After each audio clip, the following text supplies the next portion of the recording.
em pleno Dia da Consciência Negra, o Léo Lins faz o quê? Usa um negro para ser racista.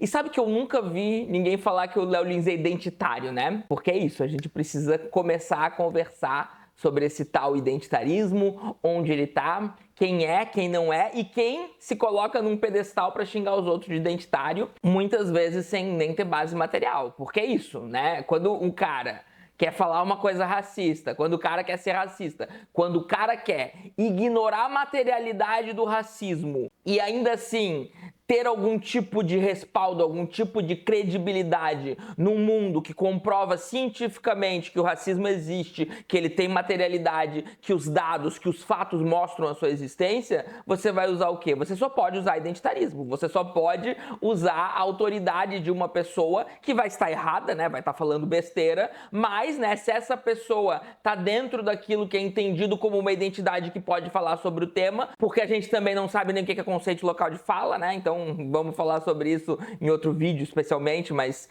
vamos primeiro entender essa questão do identitarismo, né? Do identitarismo branco, do identitarismo do Léo Lins, dessa cooptação racista do Dia da Consciência Negra para destilar racismo. Como é que o Léo Lins faz isso? Ele compartilha o post de um homem negro chamado Guto Zacarias, criticando a esquerda, criticando uma série de coisas. Quem é Guto Zacarias? Guto Zacarias é um membro do MBL, tá? De longa data, já foi assessor do Kim Kataguiri, do Arthur Duval. É um membro do MBL que se tornou deputado estadual pela União Brasil e vice-líder do Tarcísio na Assembleia. Ele é contra a escala 6x1 e contra as cotas raciais. Eu fui lá no Instagram dele ver, tem post dele sobre isso. Minha pergunta é, tá bom pra vocês? Tá bom pra vocês? É isso, né? Você pode simplesmente pegar um homem negro reacionário, né, que tá no MBL, eu não sei mais o que dizer para vocês se convencerem de que ele é reacionário, né? Então, assim, você pode simplesmente, né, em vez de postar algo racista da sua parte, assumir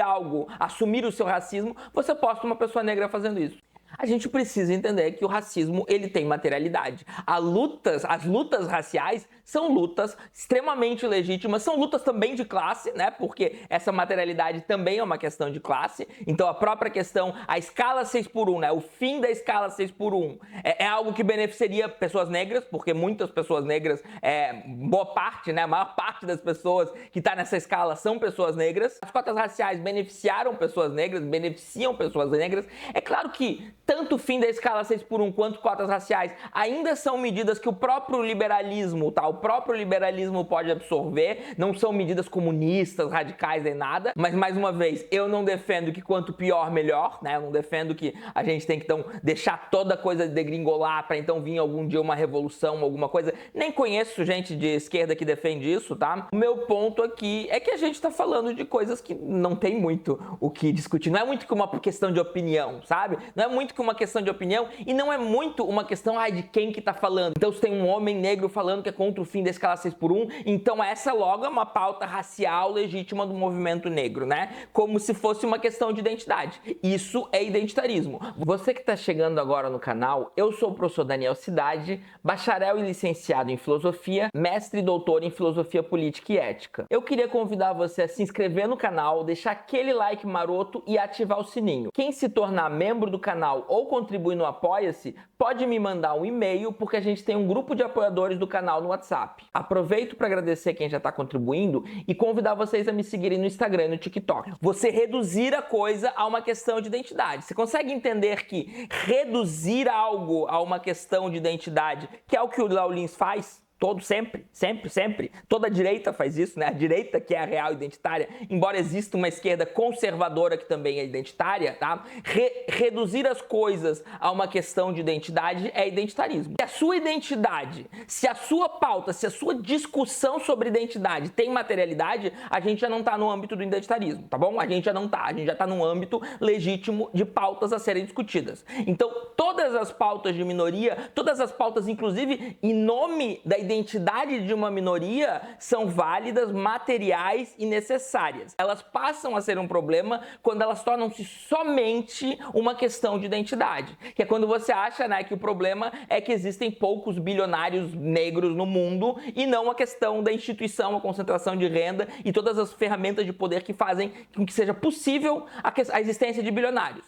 Mas tem que ver também quem é que está defendendo isso, né? Tem que ver quem é que realmente defende que a gente tem que ter mais bilionário no mundo, se isso não é só besteira que uma ou outra pessoa estão falando no Instagram, normalmente pessoas conservadoras. Então, para alguém como o Léo Lins ou como o Guto Zacarias, não importa se as pessoas negras ganham menos, não importa se elas acessam menos as universidades, menos os cargos públicos, na verdade, menos qualquer cargo de poder, qualquer cargo de alta renda, qualquer cargo que permita, né, que exista uma mudança estrutural da sociedade. Não importa se as pessoas negras são sistematicamente perseguidas, silenciadas e mortas pela polícia. Não importa se você tem mais chance, então, de morrer na mão de um policial, de ser preso com drogas, de ser revistado, de ser violentado ou qualquer outra coisa, única e exclusivamente pela cor da sua pele. Nada disso importa. É isso que eu chamo de materialidade, né? O racismo existe, o racismo não é uma questão de opinião, mas vamos dizer que sim, que é uma questão de opinião. E se existem pessoas negras que têm a opinião, por exemplo, de que ele não existe,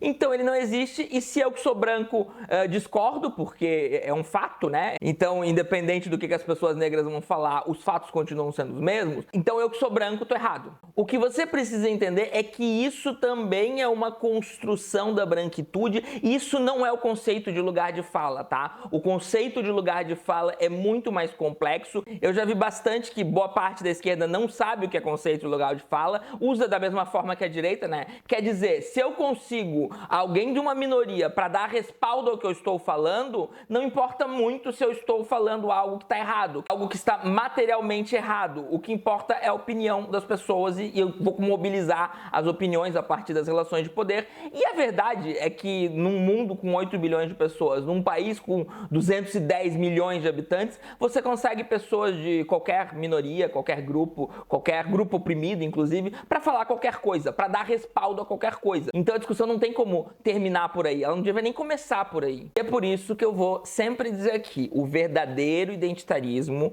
reside naqueles que não se veem como identitários. Quando eu vejo alguém criticando o identitarismo, eu penso o quão identitária essa pessoa sabe que ela é. O que a gente precisa entender, junto com Marx, por exemplo, né, que os valores dominantes são os valores da classe dominante, porque a classe dominante possui as condições materiais de impor esses valores às classes dominadas, e impor muitas vezes fazendo com que a própria classe dominada assuma esses valores mesmo, entenda-os como delas. Isso permite que a gente manipule, que a gente crie aquilo que a gente chama de opinião pública. E colocar questões como o próprio racismo, colocar o racismo como questão de opinião pública é racismo.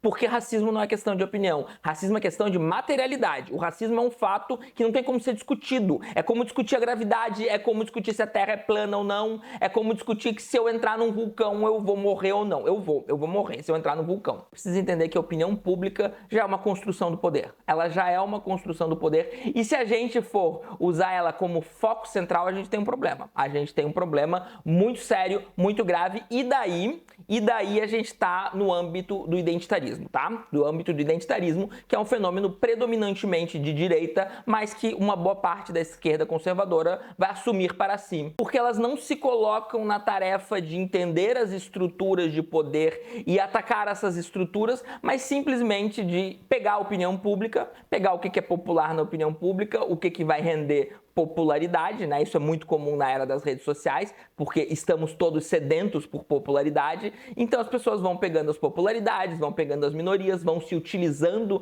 das minorias num jogo nefasto, sórdido e nojento, e vão inclusive deturpando uma série de conceitos que são muito importantes para a gente pensar o mundo hoje, tá? Então a gente não consegue pensar o mundo, entender o mundo hoje sem o conceito de local de fala, ou sem a materialidade do conflito de identidade. Tá? O conflito de identidades na pós-modernidade, recomendo Stuart Hall, já recomendei, vou recomendar de novo, tem até review do livro, se bem que eu acho que eu deveria refazer o review desse livro. Ele possui uma materialidade, tá? Não foi um bando de maluco em maio de 68 que, ai, nossa, surtamos, é proibido proibir, somos estudante porra louca e agora criamos um mundo pós-moderno ou alguma coisa, tá? O pós-modernismo tem uma materialidade. O pós-modernismo é incontornável e insuperável nos dias de hoje. E, no entanto, eu até hoje não vi a esquerda tratando o Léo Lins e afins, Danilo Gentili, toda essa galera lixo, ou que seja gente que fala de política ou qualquer coisa, tá? Gente na própria política política como identitários. A gente assumiu,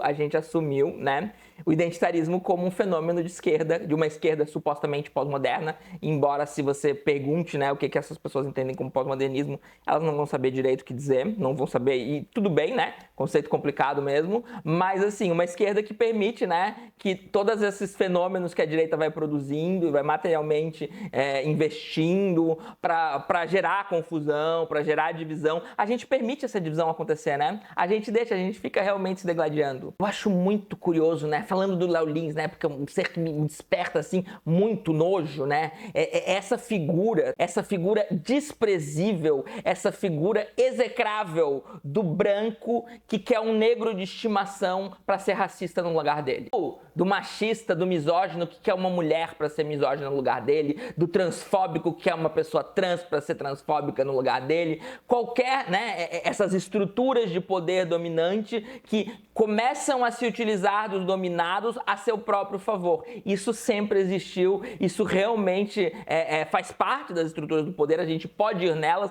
Muitas vezes isso vai gerar inclusive tensão entre nós, porque daí uma parte de nós fica com raiva dessas minorias, né? Como que vocês que estão sendo oprimidos estão do lado do opressor? Daí surge a esquerda playboy, o esquerdista playboy, né? Que é o cara que se revolta contra a minoria porque ele vê que a minoria está errada, né? Ele não vê que a sua consciência, seja consciência de classe, seja consciência racial, também tem uma materialidade. Então a gente tem que entender. Eu só tenho o mínimo de consciência de classe, consciência material, consciência de gênero, etc., porque em algum momento eu entrei numa faculdade de filosofia há 22 anos atrás, demorei anos para entender uma série de coisas, até porque na minha época não se falava dessas coisas, na minha época era chegar nos clássicos, não entender nada, ficar tentando entender e se sentindo um lixo, se sentindo burro, se sentindo ignorante, até que uma hora você entende alguma coisa, muito tempo você passa fingindo que entende, e é isso aí, tá? Então, assim, existe uma materialidade, tá? Existe uma materialidade, as redes sociais trazem muita confusão e a gente precisa desfazer essas confusões, e esse vídeo tenta desfazer um pequeno momento dessa confusão, mas também tem o objetivo explícito de destilar ódio. Quero que a gente sinta ódio de pessoas que vão se apropriar do racismo e vão tentar fazer aquele jogo identitário de eu não sou racista, olha só um negro sendo racista por mim. Então eu queria dizer pra vocês que no dia da consciência negra, do fundo do meu coração, não seja esse branco. Né? Se você é branco, se você é uma pessoa negra, não engula esse tipo de branco, tá? Não engula esse tipo de argumento, tá? Mostra para as pessoas. Você quer ser racista, então seja, tá? Mas tenha honestidade, tenha dignidade. Não sei se vai dar para exigir honestidade, dignidade racista, né? Mas de assumir, né? Eu tô sempre aqui falando, ai, não sou eu, é a natureza, é Deus, é fulano, é ciclano. Sempre são outros que estão corroborando a minha opinião, né? Não sou eu que sou homofóbico, é a Bíblia que é homofóbica. Então, né, eu como seguidor da Bíblia, já que Deus disse, então eu vou ser homofóbico. Mesma coisa, Léo Lins, de novo, né, eu vou sempre repetir isso. Olha como as pessoas terceirizam suas próprias opiniões. Então é isso, pessoal, espero que tenham gostado e até mais.